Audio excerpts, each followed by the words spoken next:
Hey Punchers, it's me, Hank, and welcome to this new episode of Punch TV. Mari and I, we are here on the streets of Saskatoon, getting ready to call the X Parade for Rogers TV, and while we're sitting here, we started to reminisce about the great times we had on our big road trip, where Mari and I went to, where was this place? Waldheim? Yeah, and nobody wanted to ride with us, so... Yeah, we had to go in our own car, and I was kind of offended. But when we got there, it was kind of like everybody else was in a clown car, you know, where they just kept getting out all these people, where we got to, you know, have a lot of room on our drive. It was fine. So why were we in Waldheim? We were there for the very Prairie Popcorn. We were, and Craig, he was part of a panel, so he got interviewed about some of his interests, his love of movies. He talked about his new book that's coming out. A lot of hard-hitting questions. And Jody was obviously best dressed. Obviously best dressed. Everywhere she goes. Everywhere. But this time in particular, best dressed. Like, we're talking like level 10. But what was your favorite part? My favorite part? Yeah. Okay. Yeah. Tell everybody. We got to see a lot of Tony's butt. Tony's derriere. His booty. His behind. A lot. Like, he kept like bending over to play mini golf. Yeah, and we zoomed right in there. Yeah. The cutie patootie. A lot of junk in his trunk. Yeah, that was my favorite. And you know what? We bet it's your favorite part too. Jody also went to a museum that really captures the heart of the prairies.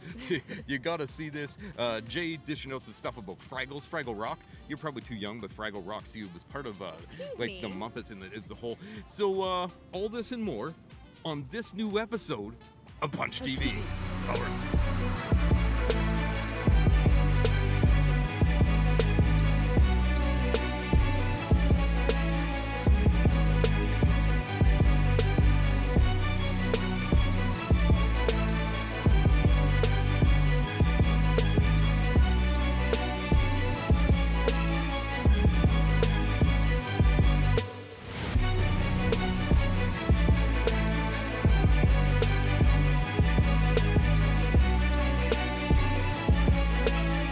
We're on the streets of Waldheim, Saskatchewan for a very prairie Comic-Con with superstar guest Craig Silliphant.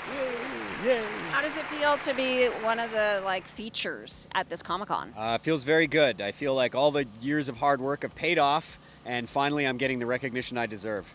Absolutely. Tony, how many people live in Waldheim? 1,000.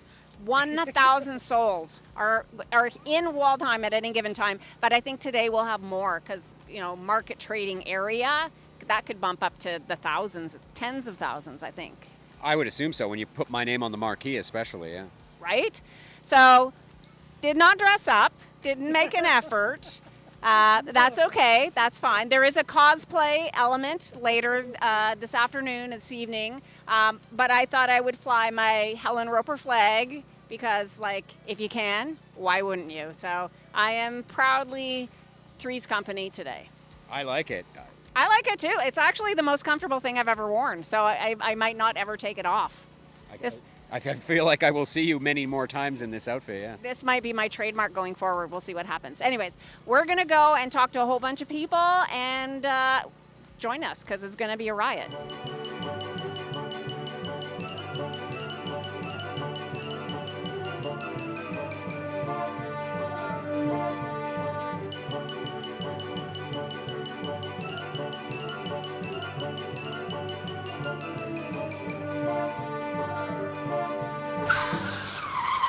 Okay, we have a Bat Family reboot. This is a totally new look, guys. I love it. Thank you. When did you get into the Ghostbusters, full on? Is this a recent thing or is this new? It's pretty recent. The Ghostbusters Us Out is recent. I've loved them ever since the first movie, the cartoons. But we got the white car and they built up from there. Okay, we need a good view of this extraordinary vehicle. Okay, please tell me about this unit on top.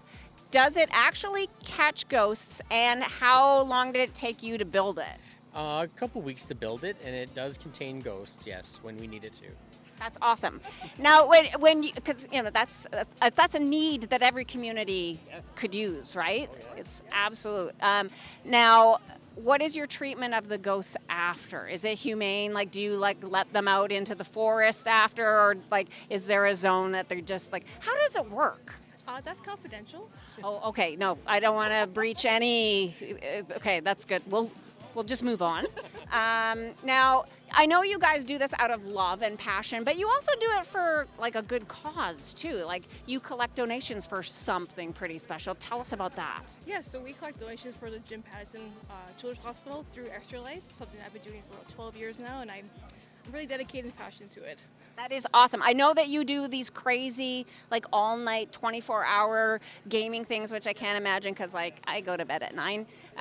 So, when does that happen? And like, is it just once a year, or how often are you putting that effort in? So Extra Life hosts it every year, the first Saturday of every November. But I also do a mini version, which is 12 hours around June, July is what I pull. Chris also does the Extra Life. And okay, so what do you do for the Extra Life? What's a typical Extra Life fundraising extravaganza look like for you? Usually I have, because I work at a hotel, so they're generous enough to give us a big hotel or a meeting space, so I can have tables, games out, like a bunch of different systems set up, things like that, and then just invite my friends and whoever comes out, and we just kind of hang out for 24 hours, and we order a giant pizza that's like 2 feet wide, so it's a good time. Okay, so this is the first weekend in November? Yes. Okay, mark your calendars because this is a good cause and you should take part and also start collecting money out of your sofa cushions so that you can channel it to a very good need. Okay, well, let's revisit this in October so we can let people know a little more timely wise. But love the outfits, love that you're here at Waldheim supporting Small Town Nerds. We love that energy, so thanks guys. Okay, we'll talk in October. For sure. Awesome.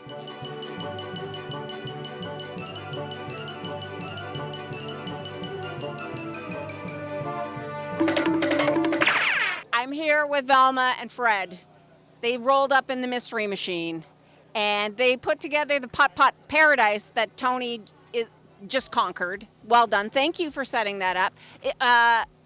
What brings the Mystery Machine to Waldheim? Is there a mystery? Well, we heard that the Ghostbusters are here as well, so we figured, they're really good with busting ghosts. Right. We figured if it's somebody in a mask, then, we got that covered. So Peel it off? Exactly. Yeah. So, okay, that raises a question, because, like, you guys, like, hunt ghosts, but then, like, often it's a guy in a rubber mask. But if it's not a ghost, or it is a ghost, then what do you do with it? Like, do they just go away, or then you just call the Ghostbusters? Oh, yeah, we have a direct line to them, Okay. and then all is well.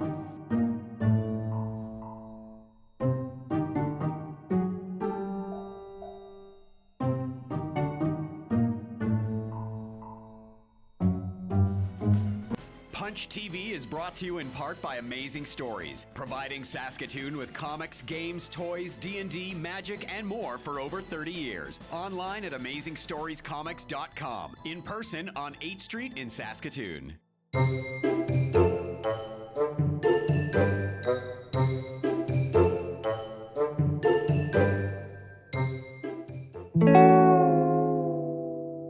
As promised, Jaye has brought his Fraggle Rock collection. This is incredible. I know you haven't been collecting this stuff nearly as long as your like strawberry shortcake stuff, but how long have you actually been getting all this stuff?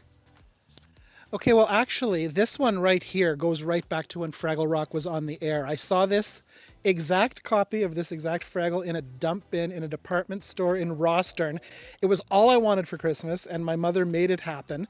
So I would say this goes back to maybe like 1984, 85, right. Somewhere in there. So not as aggressively as my other collections, but very much since the beginning.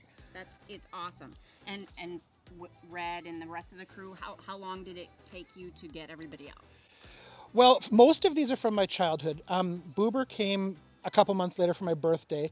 Red was one that I bought a little bit down the road, and Wembley was actually my brother's from that era and kind of found his way over to me.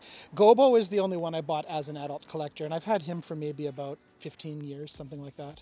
They're in really good shape, and like I always liked that they looked lived in, like because they're real living puppets. Right, like, yeah, they're made out of felt and fabric, but they have personality, they have characters, they have character traits, and that comes through. Okay, tell me about that button that you have on. Right. Well, after Fraggle Rock was actually no longer on the air, it kind of still had a merchandise presence off and on for quite a long time afterwards. And in 1988, McDonald's had a Happy Meal promotion where for 49 cents with the purchase of food, you could buy Fraggles in cars. And I see that you've brought yours here to show people today. I was still a little bit obsessed with Fraggle Rock, and I asked the woman who was wearing this in the restaurant how I could get one, and she took it off and handed it to me. So this is one of my treasured possessions right here. I love it when nerds share. It's Right? a beautiful, heartwarming thing. Awesome. What about some of these other things? Well, one of the big things that was a merchandise presence in the 80s for Fraggle Rock was books, and there was a huge, huge assortment of them. These are all coloring books from my childhood.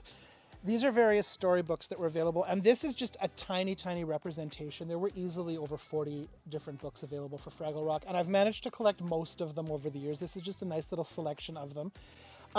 Couple of them here. These two here I actually bought at the bookstore in Rostern, where I lived at the time. They showed up in the bookstore, and I saved whatever quarters I could get my hands on until I could get the $2.50 each to purchase them. And then this here, this is something I got as an adult collector, but there were puzzles, there were games, all the stuff you would expect from licensing in the 80s. But like Fraggles didn't have a lot.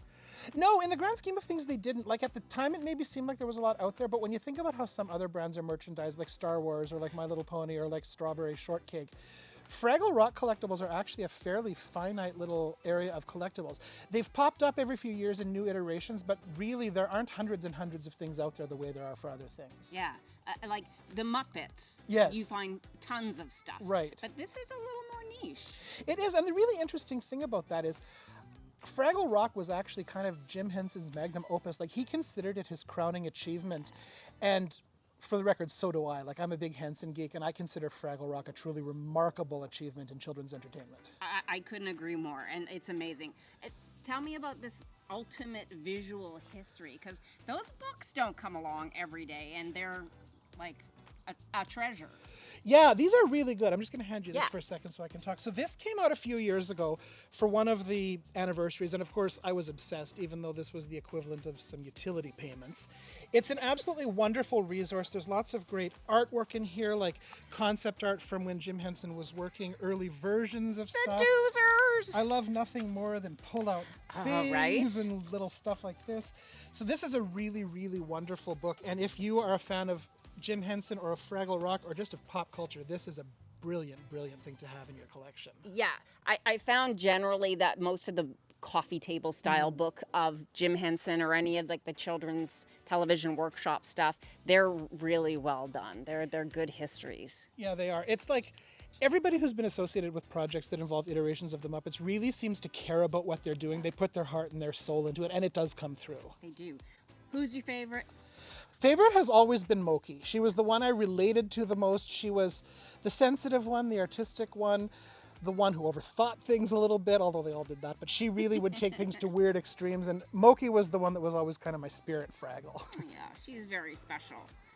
That is awesome. And please tell me about this. Well, this was actually a cross-promotion that they did with General Mills for a little while, and again, after Fraggle Rock was kind of maybe starting to wind down a bit. I think it might still have been on the air when this happened, but it was kind of something that wasn't quite as present in the consciousness. They did a promotion where you could get stickers in Cheerios boxes, and most of them were the size of like trading cards, but they were really pushing that very lucky individuals would find a giant Junior Gorg sticker in the cereal box, and sure enough, one time I opened a Cheerios box, and there it was in between the box and the bag. The Gorgs and the trash pile used to freak me out a little bit, but I mean they're part of the mythos, so you got to take it part and parcel. They are, yeah. They speak to the part of us trying to get on in the world where we have to interact with people that we'd maybe rather not interact with, and they did that really well through the Gorgs. Awesome stuff.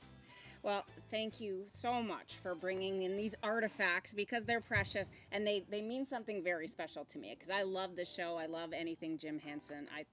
The man was a genius and we lost him way too soon. We really did, and it's really special that we have this stuff so that we can keep it alive. Yes. Well, thank you for sharing today. You're very welcome. Down at Fraggle Rock.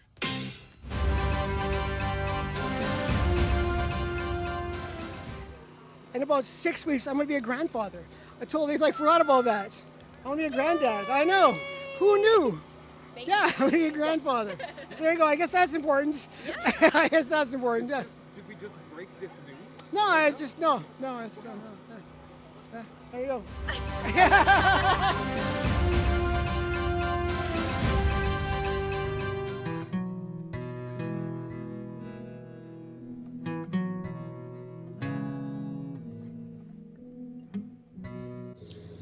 I'm here at the Torrington Gopher Museum in Alberta, and it is the most amazing place. If you like taxidermy, this is right up your alley, and if you don't, you might be converted because it's amazing. It's so much fun, so much love went into every single display. All the little dioramas are so charming, and they need a new building. So drive to Torrington. It's only like 5 hours from Saskatoon. Pay the admittance by donation, and then they can afford to buy a better building to show off their amazing displays. Here are just a few.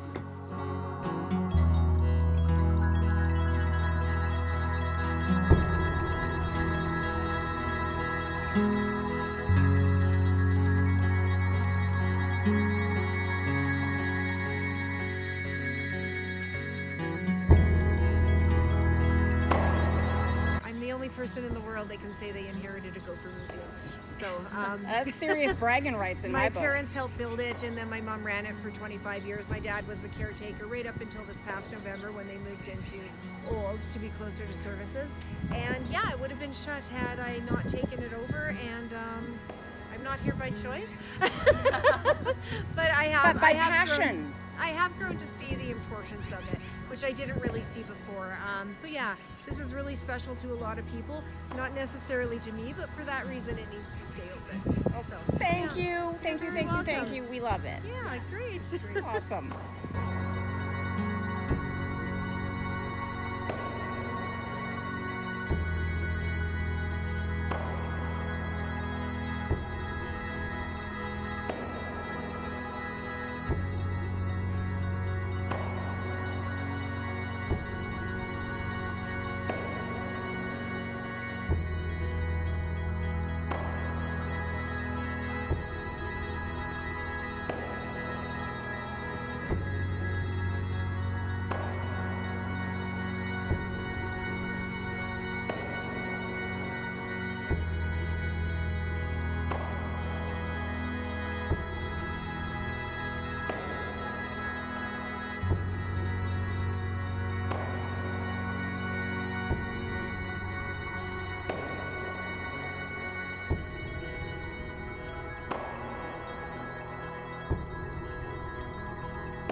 Punch TV is brought to you in part by Amazing Stories, providing Saskatoon with comics, games, toys, D&D, magic, and more for over 30 years. Online at AmazingStoriesComics.com. In person on 8th Street in Saskatoon.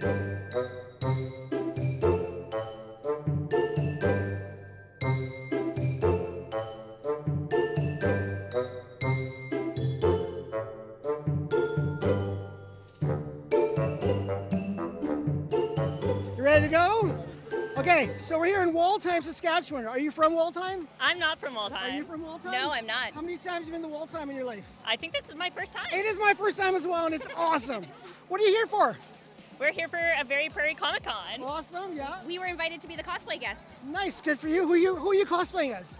So I'm Poppery from Harvest Moon, Friends of Mineral Town. Okay. And I'm Rapunzel from Tangled. So two people I've never heard of. No, I'm just joking. So you came down here for the cosplay. This is awesome. Are you going out and getting photos with everybody and having fun? We're trying to. Yes. Yeah. We did some of your tent earlier. That was the hardest tent I've ever put up in my life. That was the hardest. Yeah. I don't even know why. Why was it so hard? I don't know, but now I know why my dad's so angry every time he puts one up. It was one of those things where I helped, and I was like, I'm looking really weak right now, so I hope that's not on air. There was only one man for the job. Cool. So what's the plan then? Flex. You guys cosplay all the time, go to like shows and stuff like that? We try to. Yeah, Yep. cool. Where's your next cosplay event? I'm actually on cosplay maternity leave because I'm having a baby in about 9 weeks. Congratulations! 9 weeks, that's like right away. Yeah, Well yeah, done. That's great. Yeah. You don't look like you're pregnant. Oh, thank you. I get that a lot. I There think you go. I think the hair does a good job of covering. The hair does a really good job. Do you do your own hair? Do you make all your own costumes? Normally I'll make a lot of my own costumes. This one I actually ordered off Amazon because I wasn't sure where I was going to be. But this one I did make the wig, so it's 2 wigs together. And then I just put some flowers on it to kind of like hold everything, crimped it, styled it. Wow. Here it is. And you made that wig. Could you make me an everyday wig? Probably. Because I need something. I can't guarantee it'll look nice, though. Okay, no, I have a toupee at home, but I never wear it. I'm just joking. Did you make your own costume as well? Or Not for this one. No? This one's kind of like spliced pieces from my closet and just a little lace front wig. It's something a little bit more So comfortable then, and yeah, casual. I was going to say it is casual, but you did make it then if you put things together that you already have. So that's pretty cool. Yeah, cool. Kind of like closet cosplay is what they call Cool, it. awesome. Yeah. Did you make this? I didn't. I got it from this booth over Oh, here. look at that. Waldheim, who knew? I'm really impressed with Waldheim. I've never been here. I didn't know this was going to happen. They made me come. I kicked and screamed. I did not want to get in the car. I wanted to sleep in, but here I am, and I'm having the time of my life. Thank you very much. Yeah, have a good day. You too. Thank you.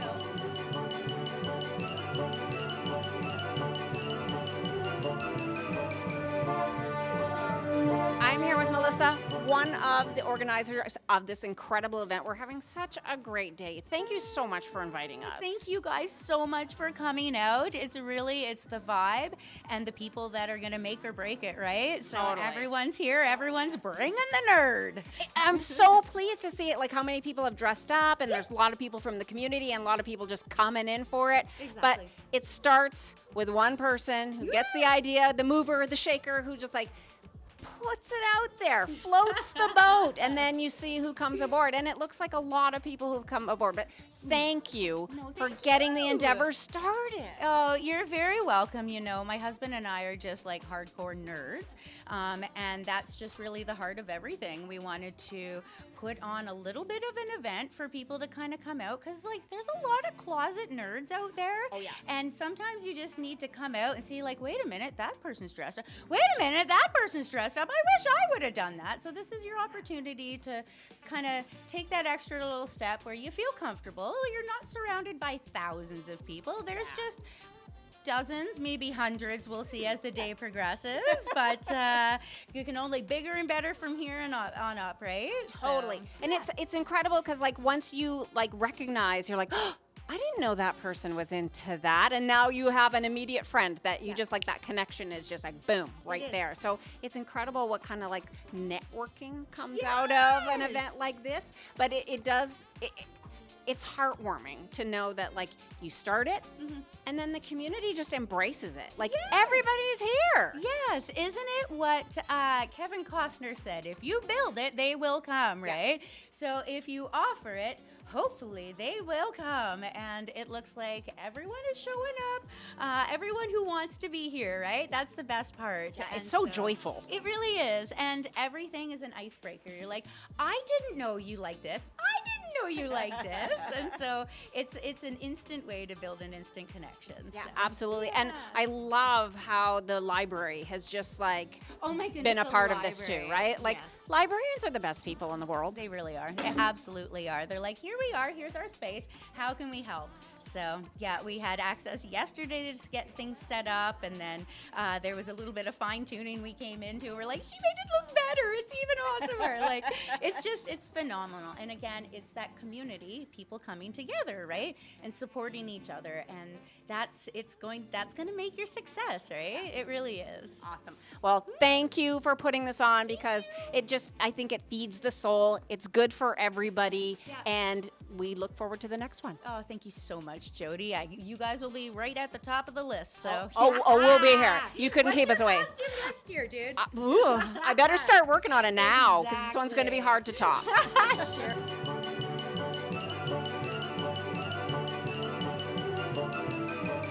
Now that was one amazing parade. That was a pretty long Yeah, parade. that Compared to was pretty last year, it good. didn't rain That on was us at pretty all. good. That Yeah. was pretty good. So watch for the parade on Rogers TV. And, of course, check out Everything Punch on Rogers TV. Duh. Right? So, Mari, what is your favorite thing about the X? My favorite thing about the X is the food.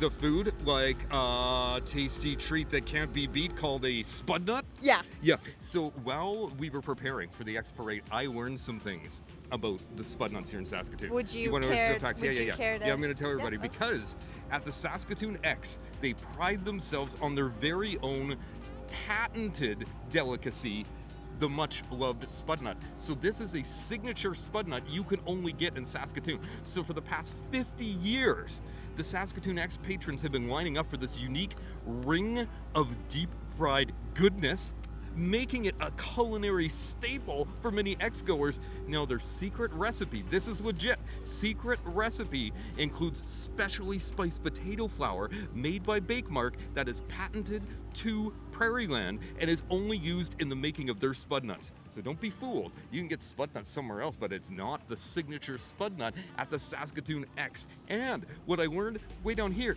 they make between 6,500 and 11,000 spud nuts during the X. People arrive at 5:30 a.m. to start preparing them for getting ready for the afternoon. So many spud nuts, signature spud nuts, but I had no idea. So when you're eating, it's like you can only get them here. That's a pretty big deal, right? Right. Yeah. And on behalf of Team Punch, including Mari and I, thanks for watching. We'll see you next month. For everything Punch related, you should go to where? The socials. Yeah, and all over the internet at PunchYXE. What was that, Mari? At PunchYXE. Yeah, and Jody says, keep your dukes up. These are dukes. Yeah. Okay, these are dukes. And of course, I'm dishing out 10,000 hugs and kisses to Tony's mom. Tony's mom, you gotta call me again. I miss you. And we all will see you next month on Punch TV. All right.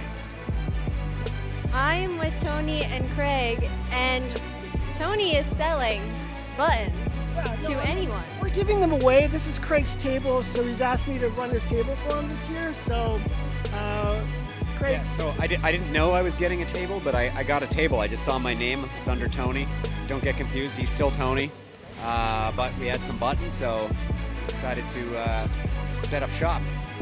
Good buttons too. There's a button of Craig. There's a Craig button. This one's very popular. There's one of Craig there. There's Jody. There's Jody button. There. Lots of cool buttons. So I'll be here all day in Waldheim. If you want to come down and say hi, I'll be giving away buttons. Oh, this many buttons. And then we're done, right? I don't have to sit here all day. Yeah, basically, we got nothing else to sell.